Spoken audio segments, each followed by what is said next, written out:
This is the Fifth Estate Winning Headlines, your media police post.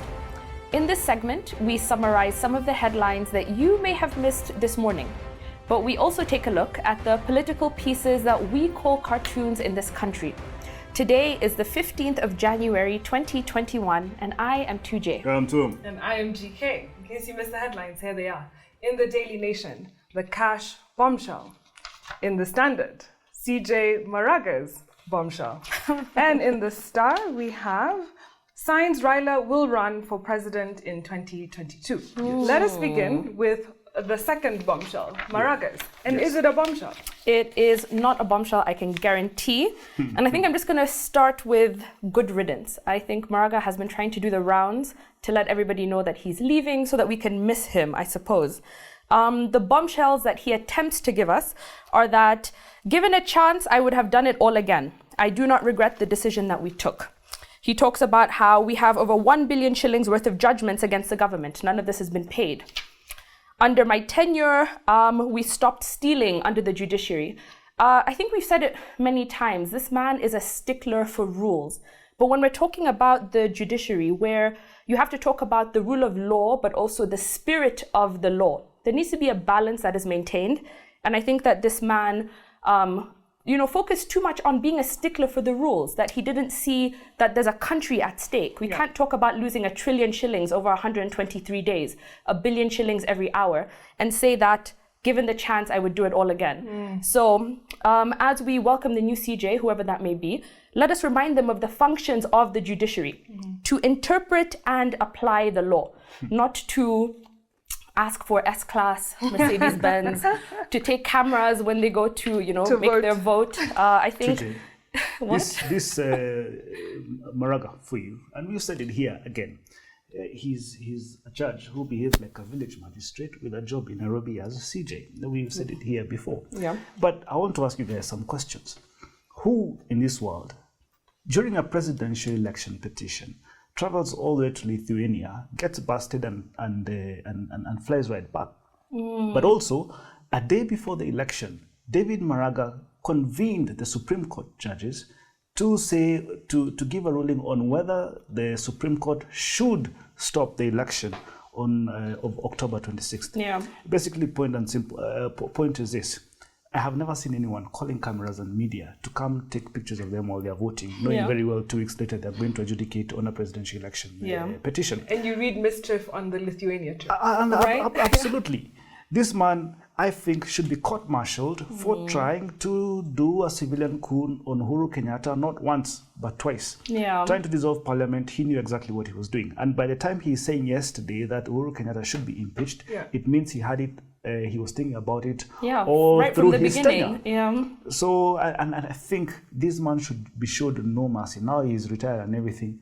Maybe they should just stop some of his benefits. Can I play devil's advocate? No. Please do. Are you sure he's not now crying impeachment because he was indeed revisited upon? Perhaps? There's nothing wrong with revisiting him. You see, by the time he's also saying that we should not have an ombudsman because there will be a prefect, what's his problem? He's already retired. I think he should retire.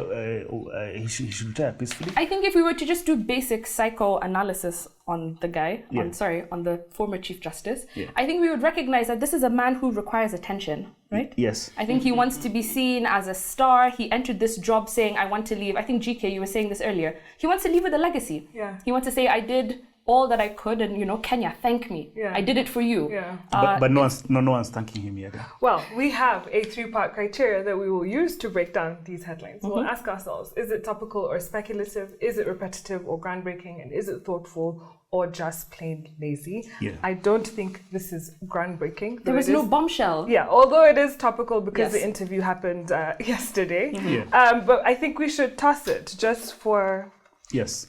Absolutely. Exactly. Being useless irrelevant. Headline. There we go. Yes. Okay, so let's move to the Daily Nation. Daily Nation. Another bombshell. It's not a bombshell, but the Nation's calling it a bombshell because Ukuri Attorney CS Treasury wrote a letter yesterday, or actually on the 13th, saying that the reason why Treasury delayed disbursing money to 47 counties is because of COVID.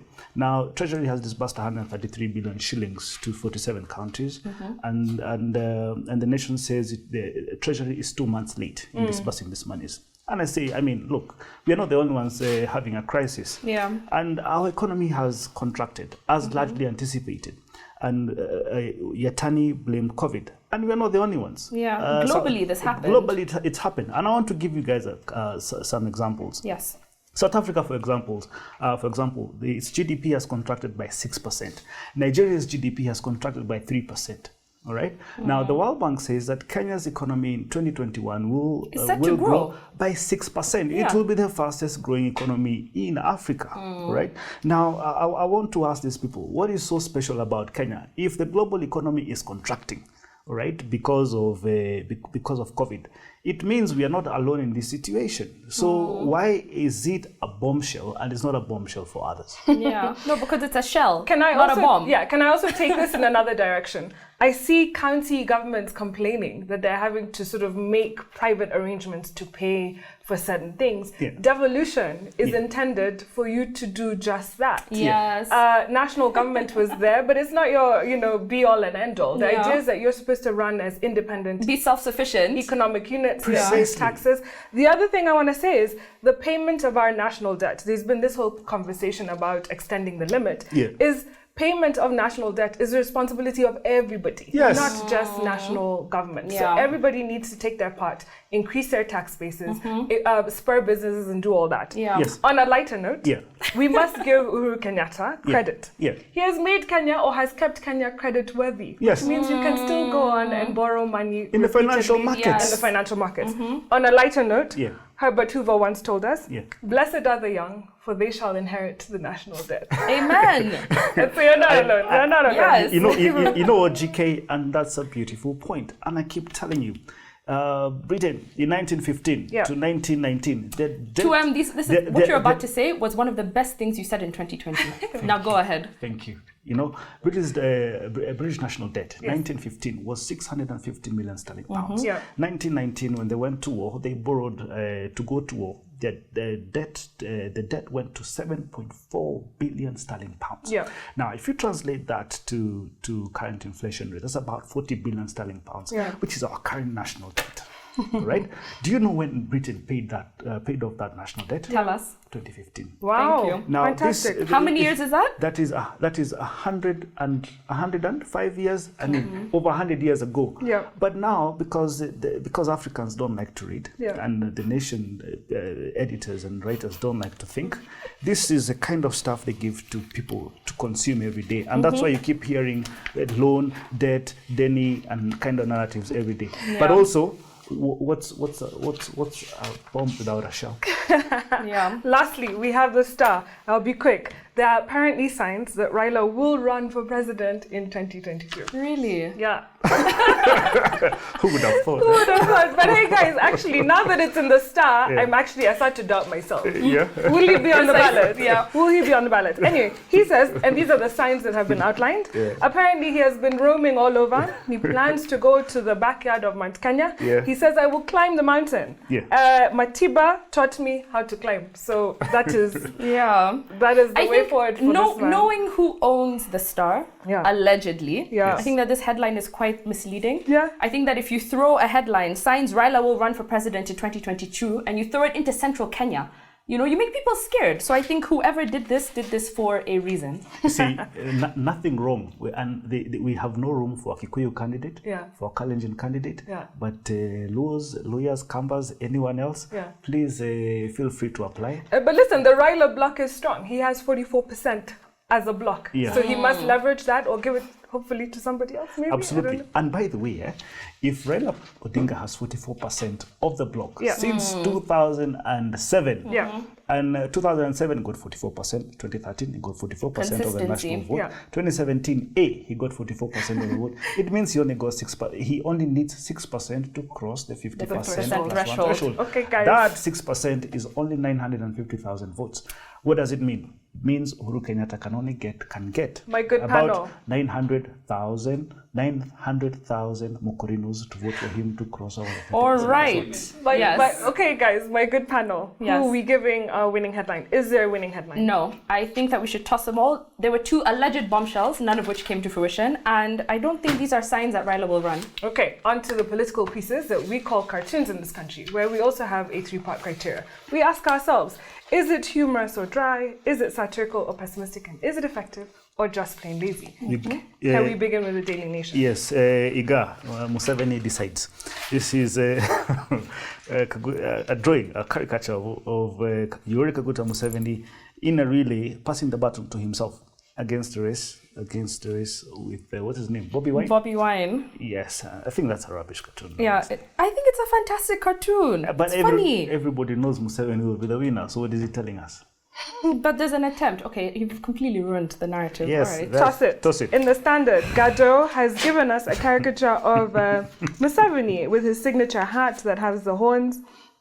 And he's doing press-ups, presidential press-ups, we are told. And he's doing press-ups on some bones. And on the side, there's a gourd of some kind that says election rigging potion. Wow. So he's doing his juju once again. Yeah, this is 30 years and counting. Yes, Sebo. I think we put that on. But I think it's also giving us, it's reminiscent of Museveni doing the push-ups during the COVID lockdown. Teaching To let us us know how strong he is. And how strong he is, how young he is. Okay, guys, in the Star. The Star, you have a caricature of Donald Trump and he's taking a selfie. Next to him is Mike Sonko. Next to Mike Sonko is Ferdinand Waitito. Next to them is a chair that's got barbed wire on it. And the chair is called Office. And the caption there is birds of a feather. I love this. I love it. 2J, what are your thoughts? Birds of a feather. Ozone. And it links really well with our final thought, guys. So stay tuned. GK, you have not said why it's birds of a feather. All of them have been impeached. Impeached, firstly, yes, and banned from certain places. Some from social offices, media, yes, and one from social media. Guys, fantastic. You know how I feel about ozone and the GK. overdone We love puns it. and the wordplay. And there you have it. The Star gives us there was winning no cartoon. vote. You've been overruled. And now for our final thought. But before we get there, please remember to subscribe to our YouTube channel and hit like.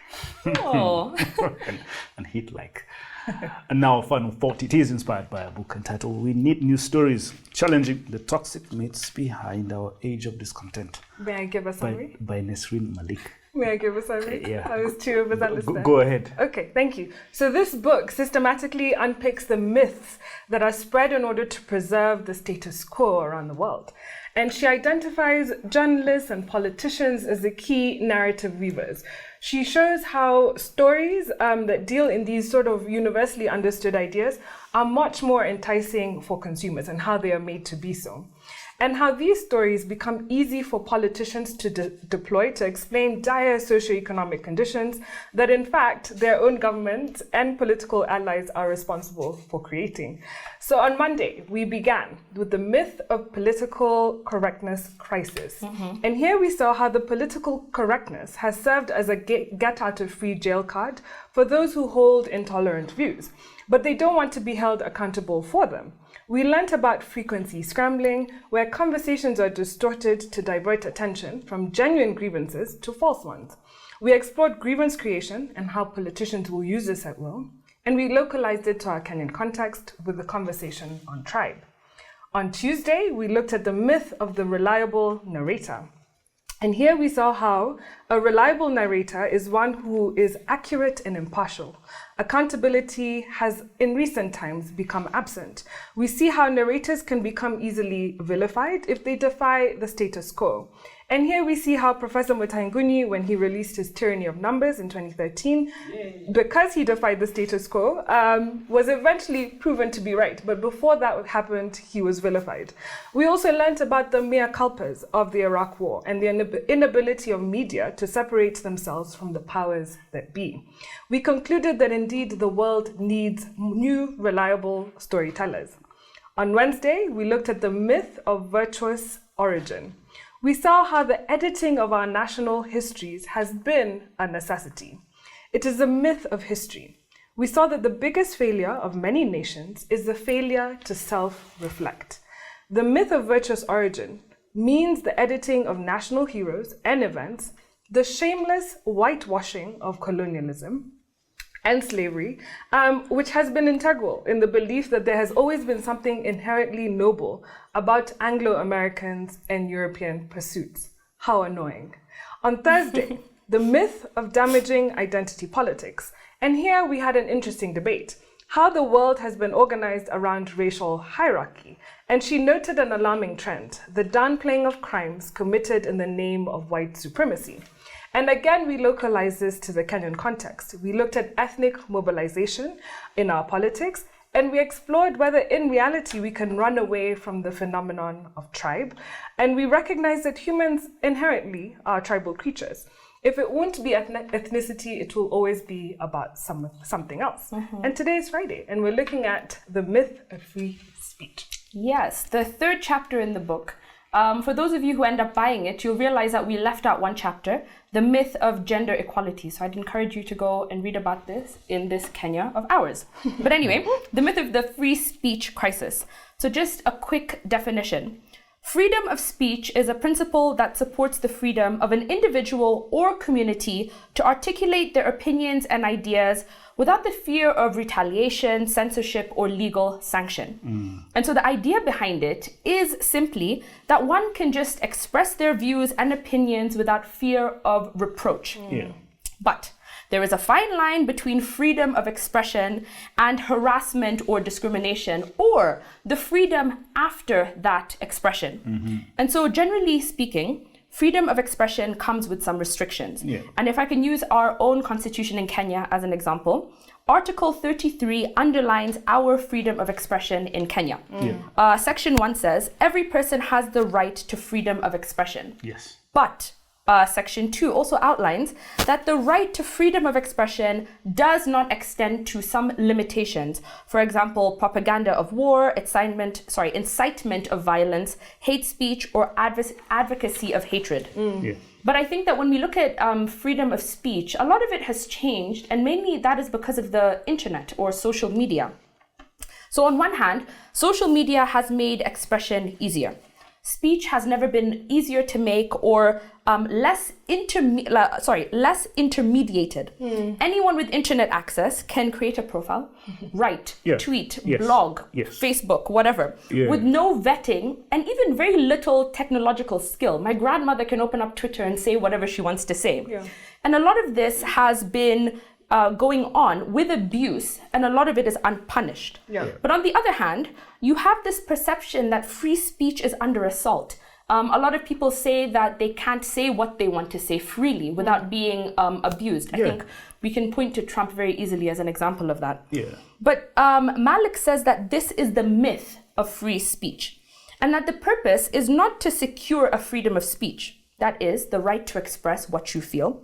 But the purpose of this myth is to confuse people, and it is to secure the license to speak with impunity. Not freedom of expression, but rather the freedom from consequences of that expression. And so she says, the myth has two components. The first is that all speech should be free. I think we all agree on that. But the second is that the freedom of speech means freedom from objection. I can say whatever I want, whenever I want, however I want, and no one should compete or aggress me on that front. And this actually, she says, is an extension of the political correctness myth. And so, of course, if we go back to Trump, our favorite free speech person, on the 6th of January, 2021, with 14 days remaining of his term, Trump was banned from, we can almost say, the internet at large. Twitter, Facebook, Snapchat, Pinterest. I think almost YouTube were about to ban him. And I think that Trump is one of those instances where we do ask that question. Where are those lines drawn between the freedom of speech, but the freedom that you have after that speech? And I think in Kenya, we're arriving at that stage where we may need to answer some of those questions. I really like what you said, and I've been doing some readings on the difference between liberty and freedom, but I'll tell you that on Monday. Oh, wow. Not today. Not today. Okay. The part I like about this book. Someone's throwing missiles at us. The part I like about this chapter is the slippery slope.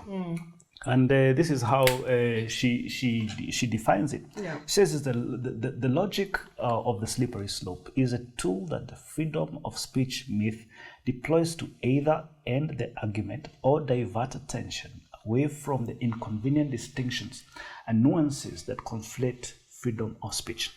In English, this is what she means. Tell us. If you enable censorship or the silencing of views you do not like, that expresses the views you like, to censorship as well. Let me repeat that again. In English, this is what she means. If you enable censorship or the silencing of views you do not like, that exposes the views you like, to censorship as well.